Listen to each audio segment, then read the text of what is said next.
Linggo, December 15, 2024. Ano po? Tayo po ay narito ngayon sa Butas na Bato Road. Ito po yung i-update natin ngayon.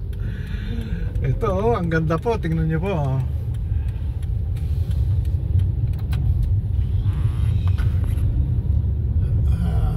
Galing naman.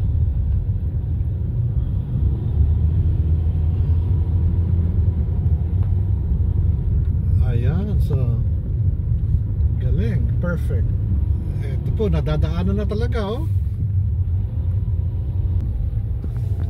Ito medyo gilid na gilid tayo ng bundok. Medyo delikado to pagka umuulan. Pero ito, kabubuhos lang nitong kabilang side. So very soon po, huwag lang tayong maiinip.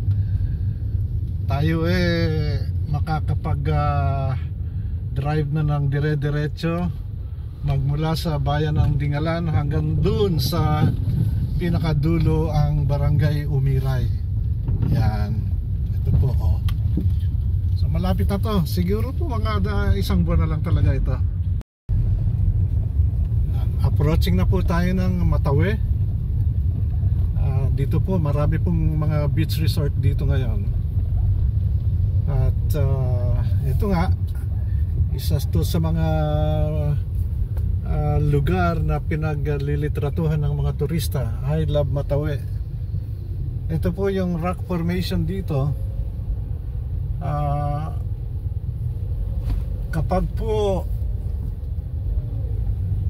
Kapag medyo masama po ang panahon, ang alon dito ay umaabot dito sa may gilid ng karsada. Makikita po natin na may mga turista ngayon kahit na linggo. Meron. Medyo mahangin lang po ngayon, no? Ito na po tayo sa pinaka-sentro ng Barangay Matawe. Dito po sa gawing kaliwa ko, matatagpuan po natin yung pinaka-pioneer o isa sa mga naunang resort dito.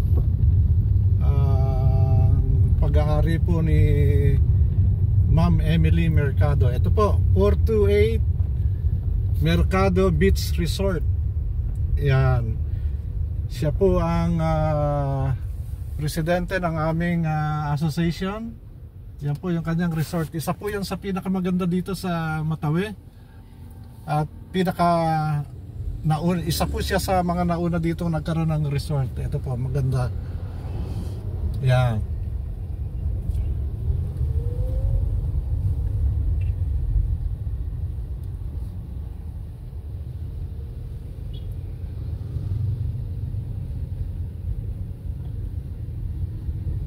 Ito, ginagawa rin karsada dito, sinisemento. So malapit na rin madaanan yung kabilang side. Ito po ay resort din ito.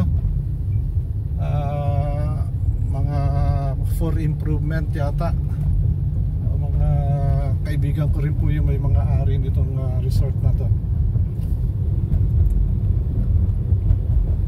Ito po ay on the way na tayo sa Ibuna, sa Barangay Ibuna. Ito na po, bukas na rin itong bagong itong detour na ginawa nung araw. Dito po yung Pacific Paradise.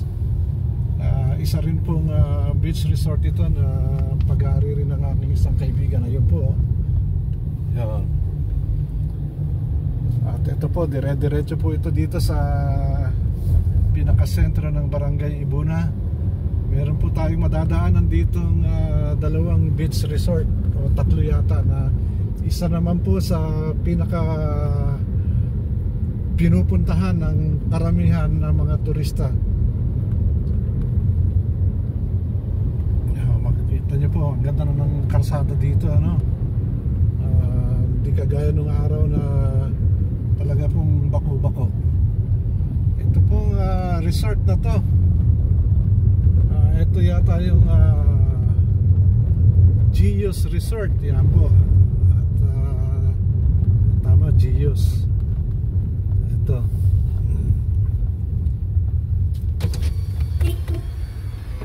Nagbablog ako. Kino-commercial kita. Si June. Opo, alam ko po. Baka kako hindi mo nalimutan. Sige. Sige po, ingat po. Okay. Ito po, I Love Gios Resort. Yan.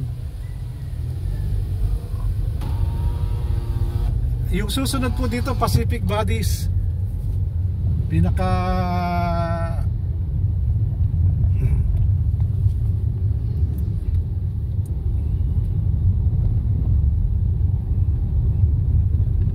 Ayan, ito po yung Pacific Bodies Resort. Ang ganda po niyan doon. Napakaganda po dito sa Pacific Bodies na to. Yan. Narito na po tayo sa sentro ng Barangay Ibuna.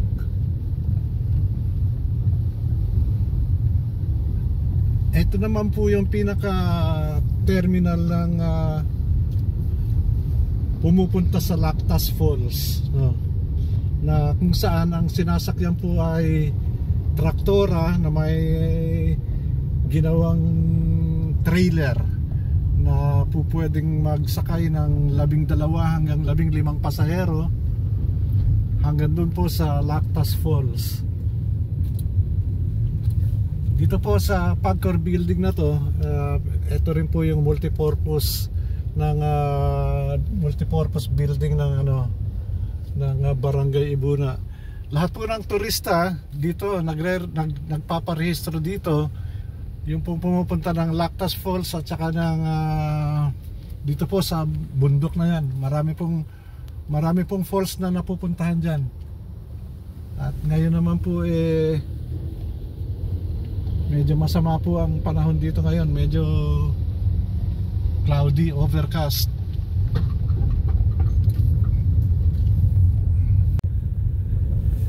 Ito po, paparating na tayo sa Ibuna Bridge na nagdudugtong o nag-uugnay po sa Barangay Umiray. At ito po sa gawing kaliwa ko, medyo malaki-laking resort ito, no? Ito, hanggang doon na po yan sa may dagat, no? At bago ko po makalimutan, ito pong ginagawang karsada na to ay papunta po ito ng DRT Bulacan. So pag natapos po itong Barangay Ibuna o bayan ng Dingalan ay makakarating na kaagad sa bayan ng Doña Remedios Trinidad o ang DRT dyan sa Bulacan. Malapit lang po yan sa San Miguel, Bulacan, ano? So pag natapos po ito, karamihan po ng mga bibiyahing papuntang Maynila maaari na pong magdaan dito. Hindi na tayo matatraffic dito sa gawing Nueva Ecija. At sa may mas malapit na po itong karsada na to. Yan. Yan po, kita nyo. Yan yung mga dadaanan, yung bundok na yan, yung maulap na yan. At didiretso na po tayo dito. Tingnan natin itong bagong gawang tulay. Ito po yung Casa Nueva. Bagong resort po ito. Aha.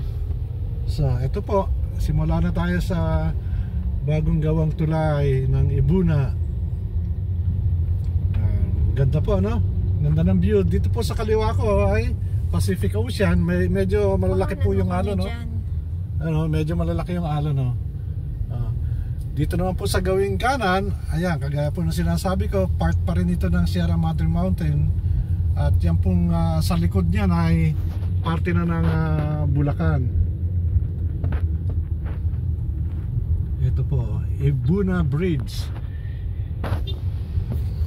Ito pong Ibuna Bridge na to, kagagawa lang rin po nito. Nung hindi pa po ito nagagawa, pag umuulan po, talaga pong walang makadaan ditong mga sasakyan dahil yung temporary na tulay na ginawa ay inaabot po ng tubig, baha o ilog.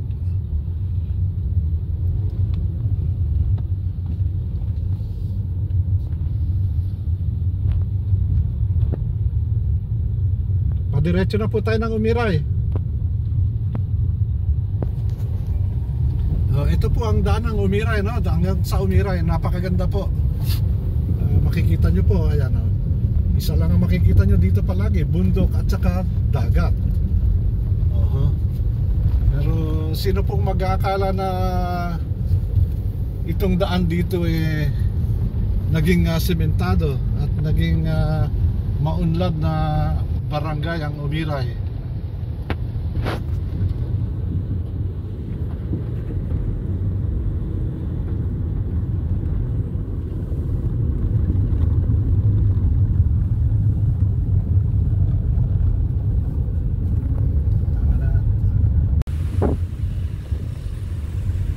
Ito na po tayo sa bukana ng mga resort na mula dito sa Umiray. Yan. Ako. Ito pong mga resort na ito ay nasa gilid na ng mga beach front po ito Mga beach front to. Lalaki ng alon, no? Ito lang pala, alon na Ito naman po yung Puffer Isle. Yan. Dami pong rider. Yun, no? Kami napadaan bigla dito sa isang abandoned na lupa. Nakita ko na itong dagat, ang lalaki ng alon. Kaya sabi ko sa aking mga pasahero, bumaba muna tayo.